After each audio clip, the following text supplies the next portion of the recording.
మధువనమెంతో మధురం మన మధువనమెంతో సుఖదం పరంజ్యోతి ప్రియ సంగమం ప్రకృతి పురుషుల లీలా వినోదం మధువనమెంతో మధురం మన మధువనమెంతో సుఖదం పరంజ్యోతి ప్రియ సంగమం ప్రకృతి పురుషుల లీలా వినోదం మధువనమెంతో మధురం మన మధువనమెంతో సుఖదం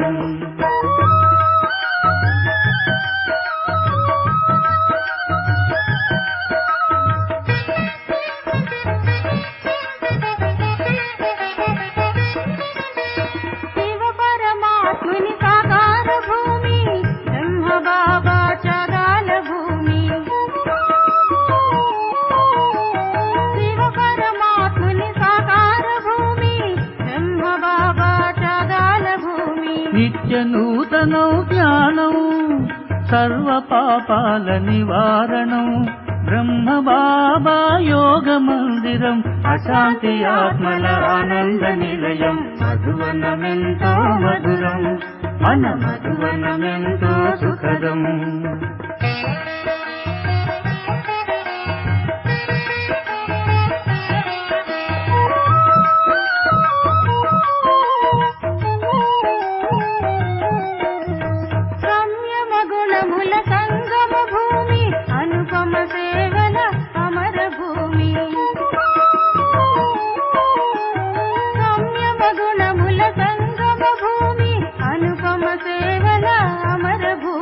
సత్య కర్మలు సఫలీకృతమై యోగ సుగంధం నిండేను ఆత్మిక ప్రేమలు పండేను మధువనమెంతో మధురం మన మధువనమెంతో సుఖదం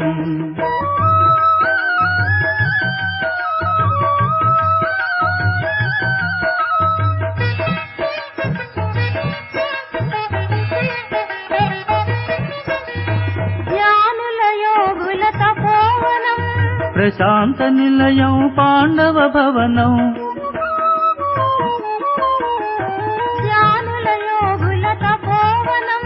ప్రశాంత నిలయం పాండవ భవనం సర్వేశ్వరుడు శివ బాబా సర్వాత్మలకు సద్గతినిచ్చు సుందర నందన వనము మధువనమెంతో మధురం మన మధువనమెంతో సుఖదం పరంజ్యోతి ప్రియ సంగమం ప్రకృతి పురుషుల లీలా వినోదం మధువనమెంతో మధురం మన మధువనమెంతో సుఖదం పరంజ్యోతి ప్రియ సంగమం ప్రకృతి పురుషుల లీలా వినోదం మధువనమెంతో మధురం మన మధువనమెంతో సుఖదం మన మధువనమెంతో సుఖదం మన మధువనమెంతో సుఖదం. ఓం శాంతి. మురళీ డేట్ 28/7/2026. మధురమైన పిల్లలారా, మీ పాడైపోయినటువంటి భాగ్యాన్ని బాగు చేసేవాళ్ళు, అంటే మీ భాగ్యాన్ని తయారు చేసేవారు ఒక్క తండ్రి మాత్రమే. వారు మీకు జ్ఞానాన్ని ఇచ్చి భాగ్యవాన్గా చేస్తారు. ప్రశ్న: పిల్లలు, మీ ఆత్మీక బట్టీలోని ఒక నియమం ఏది? జవాబు: ఆత్మీక బట్టీలో, అంటే స్మృతి యాత్రలో కూర్చునేవారు ఎప్పుడూ కూడా అక్కడి ఇక్కడి సంకల్పాలు చేయరాదు. ఒక్క తండ్రిని మాత్రమే స్మృతి చేయాలి. ఒకవేళ బుద్ధి అటు ఇటు తిరుగుతూ ఉంటే మీరు ఆవలిస్తారు, నిద్ర వస్తుంది. దాని ద్వారా వాయుమండలం పాడైపోతుంది, మీకు మీరే నష్టపోతారు. పాట: మనస్సు ఆధారం ఎప్పుడూ కూడా తెగిపోరాదు. ఓం శాంతి. మధురాతి మధురమైనటువంటి పిల్లలు పాటలోని 2 లైన్లు విన్నారు. పిల్లలకు హెచ్చరిక లభిస్తుంది. బ్రాహ్మణులైన మీది తప్ప మిగిలిన వారందరి భాగ్యము ఈ సమయంలో పాడైపోయింది. పాడైపోయిన మీ భాగ్యం ఇప్పుడు బాగుపడుతూ ఉంది. తండ్రిని భాగ్యాన్ని తయారు చేసేవాడని కూడా అంటారు. శివబాబా ఎంత మధురమైన వాళ్ళో మీకు తెలుసు. బాబా అనే పదమే ఎంత మధురమైనది. బాబా నుండి సర్వ ఆత్మలకు వారసత్వం లభిస్తుంది. లౌకిక తండ్రి నుండి పుత్రులకు ఆస్తి లభిస్తుంది, పుత్రికలకు లభించదు. ఇక్కడ కొడుకులకు కూతుర్లకు అందరికీ వారసత్వానికి హక్కుదారులే. తండ్రి ఆత్మల్ని అంటే తన పిల్లలను చదివిస్తారు. మనమంతా సోదరులమని ఆత్మ భావిస్తుంది. బ్రదర్హుడ్ చెప్పబడుతుంది కదా.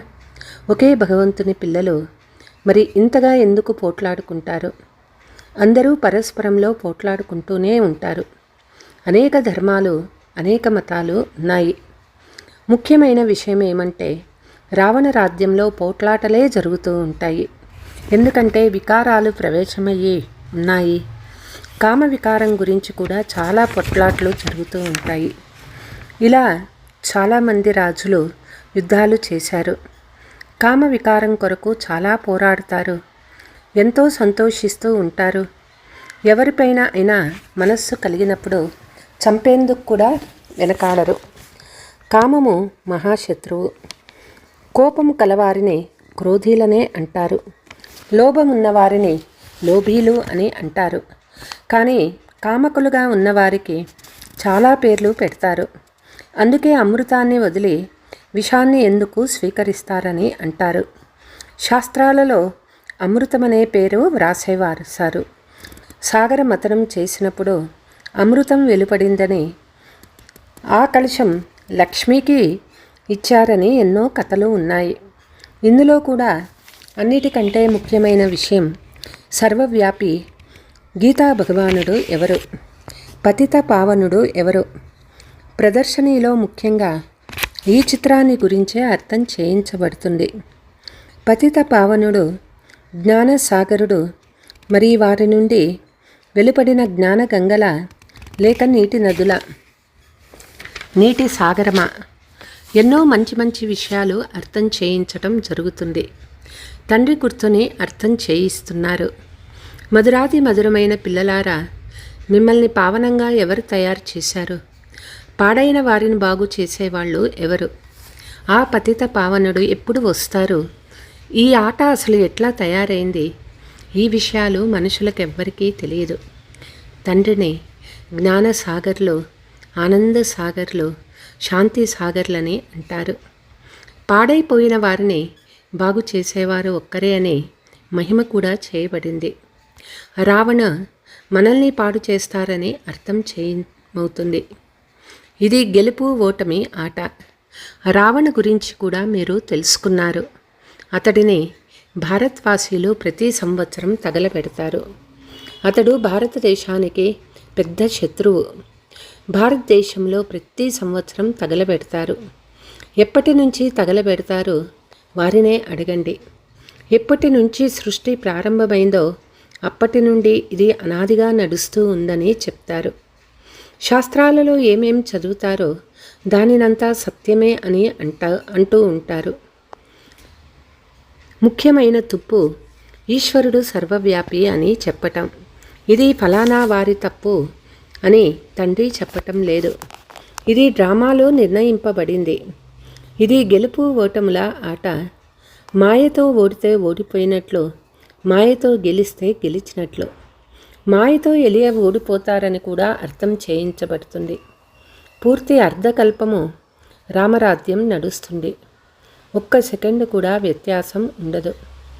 రామరాజ్య స్థాపన, రావణరాజ్య వినాశనం తమ సమయానుసారం ఖచ్చితంగా జరుగుతాయి. సత్యయుగంలో లంక ఉండదు. అది బౌద్ధ ధర్మానికి చెందిన ఖండము. లండన్ ఈ వైపు ఉంది, అమెరికా ఈ వైపు ఉందని చదువుకున్న వాళ్ళ బుద్ధిలో ఉంటుంది. చదువు ద్వారా బుద్ధి తాళం తెరుచుకుంటుంది, ప్రకాశం వస్తుంది. దీనినే జ్ఞాన మూడవ నేత్రము అని అంటారు. వృద్ధులు చాలా విషయాలను అర్థం చేసుకోలేరు. వారు ఒక ముఖ్య విషయాన్ని ధారణ చేసుకోవాలి. అదే వారికి అంతిమ సమయంలో బాగా ఉపయోగపడుతుంది. మనుషులు కేవలం శాస్త్రాలు చదువుతారు, చివరి సమయంలో కేవలం రామ రామ అనే పదాన్ని పలకమని చెప్తారు. అంతేకాని శాస్త్రాలను వినిపించండి, వేదాలు చదవండి అనని చెప్పరు. చివరి సమయంలో రాముని స్మృతి చెయ్యండి అనని అంటారు. ఎవరు ఎక్కువ సమయం ఏ చింతనలో ఉంటారో అంతిమంలో కూడా ఆ స్మృతే వస్తుంది. ఇప్పుడు అందరి వినాశనం తప్పక జరగాల్సిందే. అందరూ ఎవరిని స్మృతి చేస్తారో మీకు తెలుసు. కొందరు కృష్ణుణ్ణి, కొంతమంది వాళ్ళ గురువుల్ని స్మృతి చేస్తారు. కొందరి దేహ సంబంధీకుల్ని స్మృతి చేస్తారు. దేహాన్ని స్మృతి చేసినారు అంటే ఆట సమాప్తం. స్వయాన్ని ఆత్మగా భావించి తండ్రిని స్మృతి చేస్తూ ఉండండి. ఇక్కడ మీకు ఒకే విషయం అర్థం చేయించబడుతుంది. మేము ఎంత స్మృతి చేస్తామని చార్టు ఉంచుకోవాలి. ఎంత స్మృతి చేస్తారో అంతా పావనం అవుతూ ఉంటారు. అంతేకాని గంగలో స్నానం చేయటం ద్వారా పావనంగా అవ్వలేరు. ఆత్మ ఒక నక్షత్రము. ఆత్మనే పతితవరు పావనంగా అవుతుంది. ఆత్మ బిందు స్వరూపం భృకుటి మధ్యలో ఉందని తండ్రి అర్థం చేయించారు. ఆత్మ నక్షత్రము అతి సూక్ష్మమైనదని అంటారు. పిల్లలు మీరే ఈ విషయాలను అర్థం చేసుకోగలరు. నేను కల్పం యొక్క సంగమయుగంలో వస్తానని తండ్రి అంటారు. వారు కల్పము అనే శబ్దాన్ని వదిలి యుగే యుగే అనే పదాలు వ్రాశారు. కాబట్టి మనుషులు ఉల్టాగా అర్థం చేసుకున్నారు. కల్పకల్పము సంగమయుగము తండ్రి వస్తారు. అంధకారము అత్యంత ప్రకాశాల సంగమంలో వస్తారు. తండ్రి యుగ యుగంలో రావాల్సిన అవసరం లేదు. మీరు మెట్లు దిగుతూనే వస్తారు. ఎప్పుడూ పూర్తి 84 జన్మల మెట్లను దిగుతారో అప్పుడు తండ్రి వస్తారు. ఈ జ్ఞానం మొత్తం ప్రపంచానికి ఇవ్వబడింది. ఈ చిత్రాలను కల్పన అని సన్యాసీలు అంటారు. కానీ ఇందులో కల్పన మాటనే లేదు. ఇది అందరికీ అర్థం చేయించబడుతుంది. లేకుంటే మనుషులు ఎలా తెలుస్తుంది? కనుక ఈ చిత్రాలు తయారు చేయబడ్డాయి. ఈ ప్రదర్శనలు దేశ దేశాంతరాలలో చాలా జరుగుతూ ఉంటాయి. తండ్రి అంటారు, భారత్వాసీ పిల్లలు చాలామంది ఉన్నారు. అందరూ పిల్లలే కదా. ఇది అనేక ధర్మాల వృక్షము. వీరంతా కామచితిపై కూర్చొని కాలి మరణించినారని బాబా అర్థం చేయిస్తున్నారు. సత్యయుగంలో ఎవరైతే మొట్టమొదట వస్తారో వాళ్లే మళ్ళీ ద్వాపర యుగం నుండి కామ అగ్నిలో కాలిపోతారు. అంటే ఆత్మ నల్లగా అవుతుంది. ఇప్పుడు అందరికీ సద్గతి కలగనున్నది. మీరు నిమిత్తంగా అవుతారు. మీతో పాటు అందరికీ సద్గతి కలుగుతుంది. తండ్రి ఎంత సహజంగా అర్థం చేయిస్తారు. తండ్రిని స్మృతి చేయమని చెప్తారు. ఆత్మ దుర్గతి పొందింది. ఆత్మ పతితమైనంతో శరీరం కూడా అట్లే దొరుకుతుంది. ఆత్మను పావనంగా తయారు చేసే యుక్తి తండ్రి చెప్తూ ఉన్నారు. త్రిమూర్తి చిత్రంలో బ్రహ్మ చిత్రాన్ని చూసి మనుషులు చాలా గొడవ చేస్తారు. ఇతన్ని బ్రహ్మ అని ఎందుకంటారు?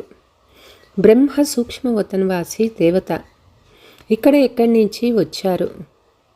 ఈ దాదా చాలా ప్రసిద్ధంగా ఉండేవాడు.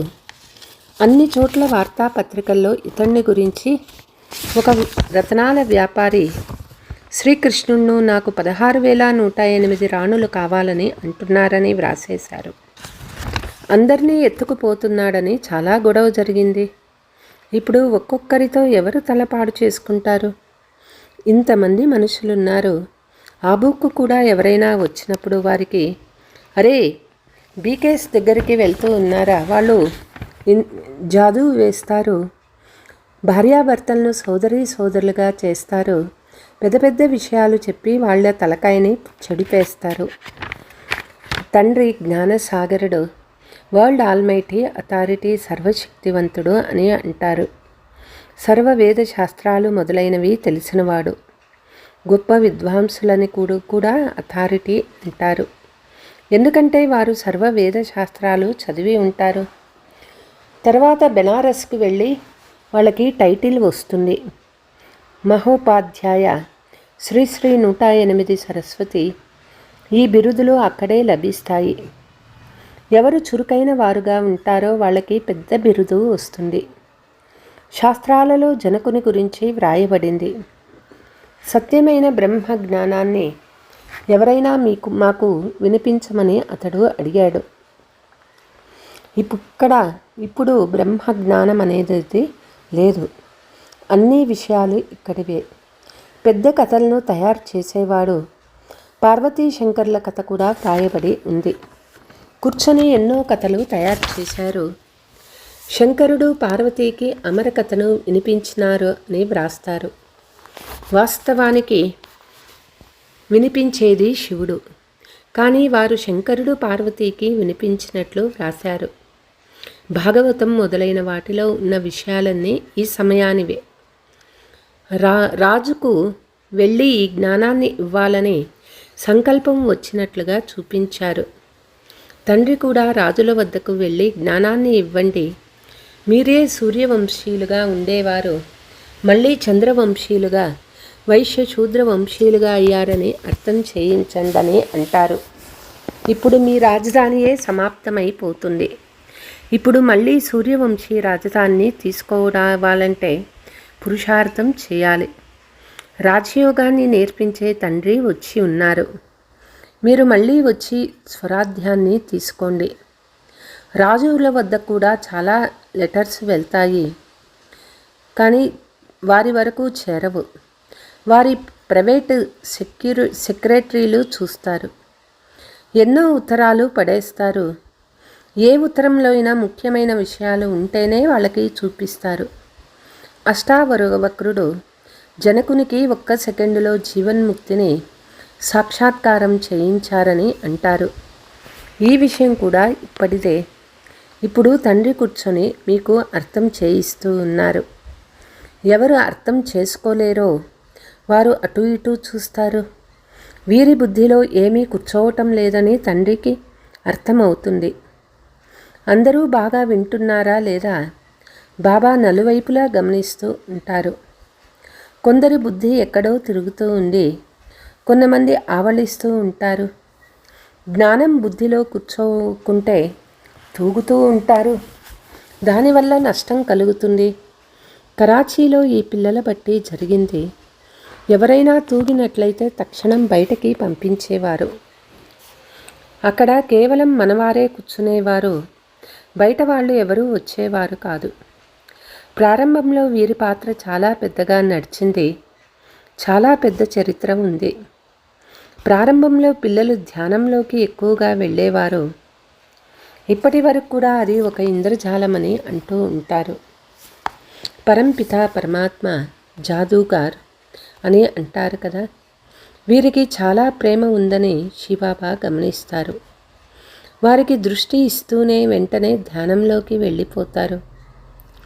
వైకుంఠం భారతీయులకు చాలా ప్రియమైనది. ఎవరైనా మరణించినప్పుడు వైకుంఠవాసులుగా అయ్యారని, స్వర్గవాసీలుగా అయ్యారని అంటారు. ఇప్పుడు ఇది నరకము. అందరూ నరకవాసులే కనుక ఫలానా వారు స్వర్గవాసులుగా అయ్యారని చెప్తారు. స్వర్గానికి ఎవ్వరూ వెళ్ళలేరు. మేము స్వర్గవాసులుగా ఉండేవారము, మళ్ళీ 84 జన్మలు తీసుకొని నరకవాసులుగా అయ్యామని కేవలం మీరు మాత్రమే ఇప్పుడు తెలుసుకున్నారు. ఇప్పుడు మళ్ళీ తండ్రి స్వర్గవాసులుగా చేస్తూ ఉన్నారు. స్వర్గంలో రాజధాని ఉంటుంది. రాజధానిలో చాలా పదవులు ఉంటాయి. పురుషార్థం చేసి నరుడు నారాయణుడుగా అవ్వాలి.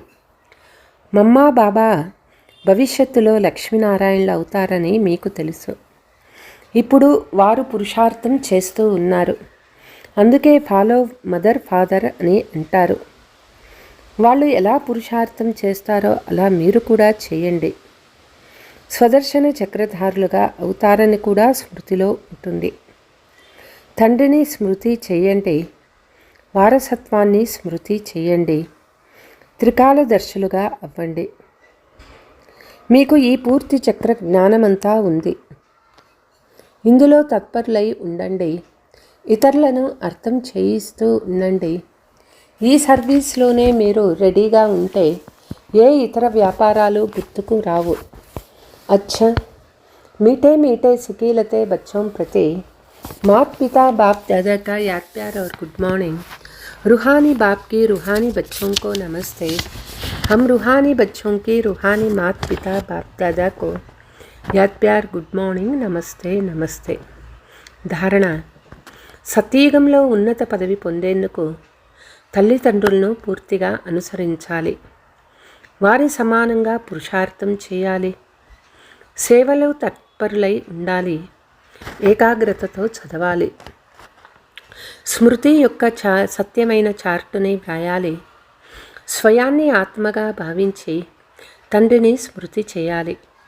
దేహము దేహదారులను స్మృతి చేయరాదు.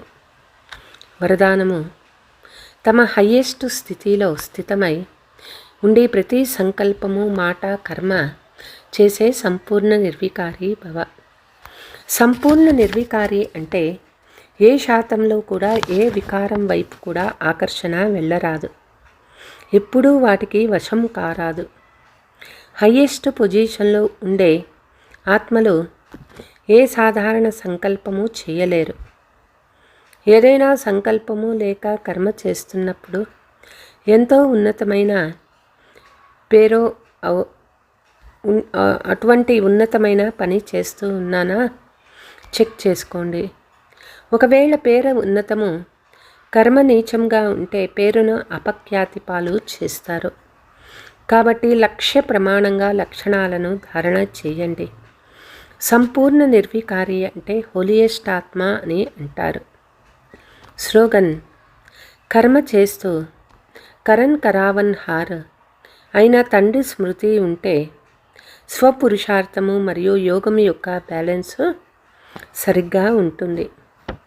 అవ్యక్త సూచన: ఈ కలియుగి తమో ప్రధాన శిథిలావస్థలో ఉన్న వృక్షం యొక్క దుర్గతిని చూస్తూ ఇప్పుడిప్పుడు పిల్లలు తపస్వి రూపం ద్వారా యోగా అగ్ని ద్వారా ఈ పాత వృక్షాన్ని భస్మం చేయాలనే బ్రహ్మబాబాకు సంకల్పం వస్తుంది. కానీ అలా జరగాలి అంటే సంఘటిత రూపంలో ఫుల్ ఫోర్సుతో యోగ జ్వాల ప్రజ్వలితం అవ్వాలి. బ్రహ్మబాబా యొక్క ఈ సంకల్పాన్ని సాకారంలోకి తీసుకురండి. అచ్చా, ఓం శాంతి.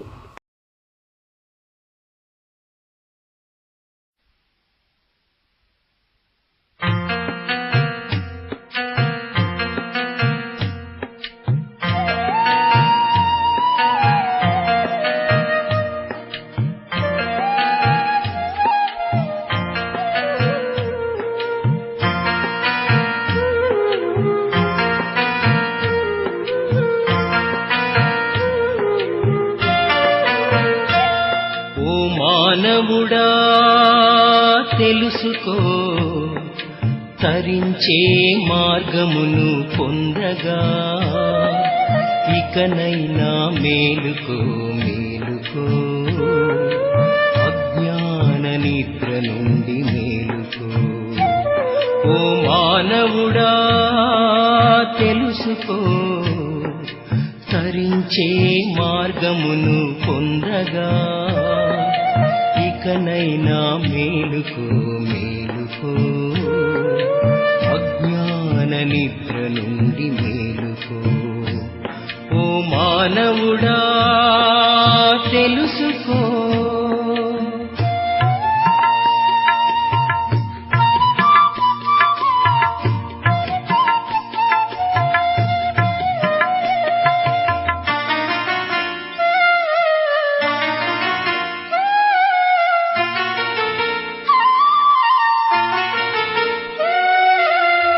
అగాధమైనది సంసార సాగరం, అంతా అయోమయం గందరగోళం.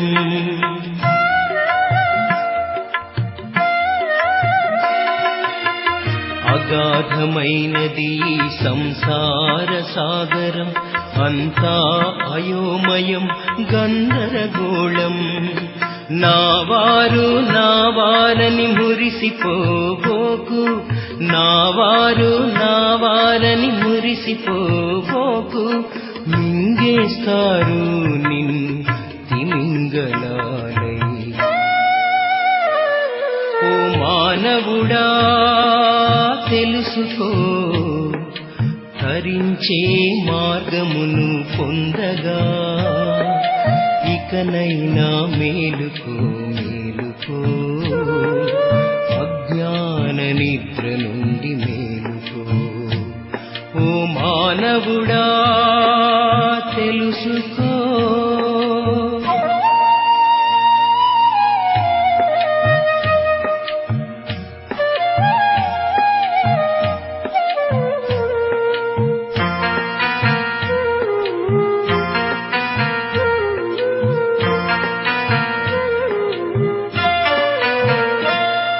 సృష్టిస్తుంది మాయ పెను తుఫానును, కలిగిస్తుంది జీవితాన్ని కల్లోలముగా.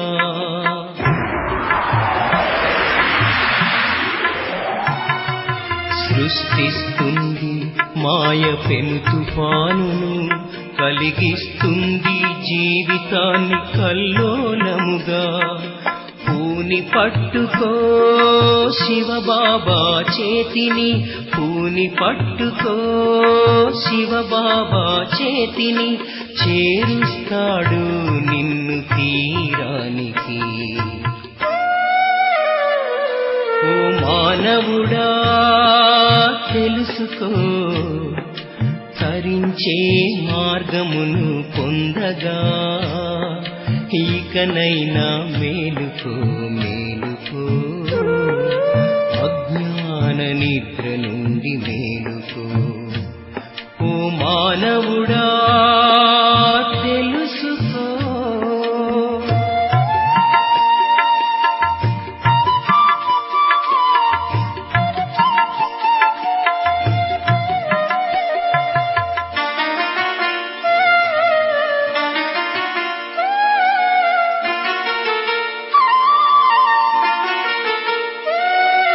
పరిగెత్తకు నిరంతరం ధనం ధనమని, అది పెంచుతుంది బీపీ షుగర్ అమోఘంగా.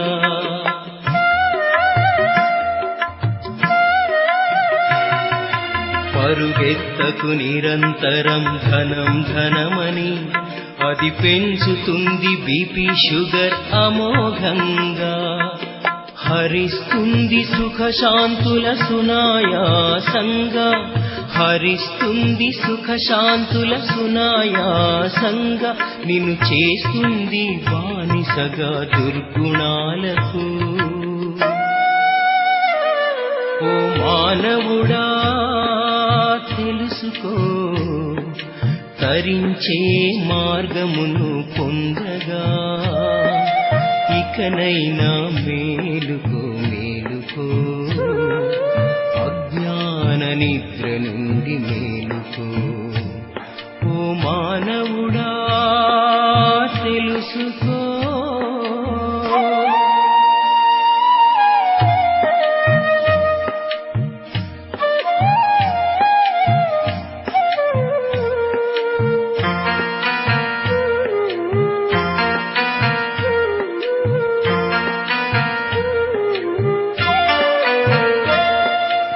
ఎవరి బాబాని వెర్రిగా చూడకు, ఈ బాబాయే పరంధామవాసి.